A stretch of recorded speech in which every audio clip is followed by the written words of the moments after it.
Sir పర్టిక్యులర్‌గా మన admission process గురించి ఏదైనా డిస్కస్ చేద్దాం అనుకున్నారా? డీటెయిల్‌గా చెప్దాం అనుకుంటున్నారా? Yes madam. అంటే మనకొచ్చేసి అమిటీ హైదరాబాద్ క్యాంపస్‌కి వచ్చేసేవరకి ఫస్ట్ వచ్చేసేవరకి అప్లికేషన్ ఉంటుంది. ఆ తర్వాత రివ్యూ ఆఫ్ ద అప్లికేషన్ మనం డాక్యుమెంట్స్ స్టూడెంట్ దగ్గర తీసుకుంటాము. తర్వాత దాని రిజిస్ట్రేషన్ ప్రాసెస్ చేస్తాము. ఆ తర్వాత వాళ్ళకి ఇంటర్వ్యూ సెషన్ ఉంటుంది. Based on the interview we will going to release the scholarship as well as offer letter. After 48 hours or 24 hours, they can get a offer letter on their portal, and by their offer letter they can pay the fees based on their scholarship. Sir బయట ఎన్నో మనకి edutech companies ఉన్నాయి. దానికి ఈ యూనివర్సిటీకి difference ఏదైనా ఉందా?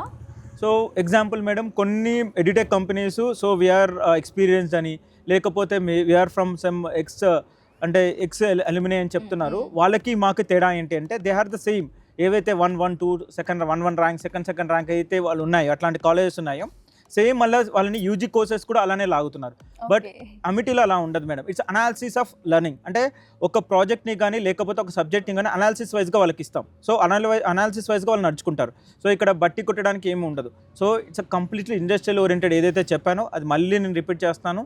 So it's various. అంటే ఈ సెమిస్టర్కి లేకపోతే క్వార్టర్లీ వైజ్ కూడా కరికులం పైన చేంజెస్ ఉంటాయి.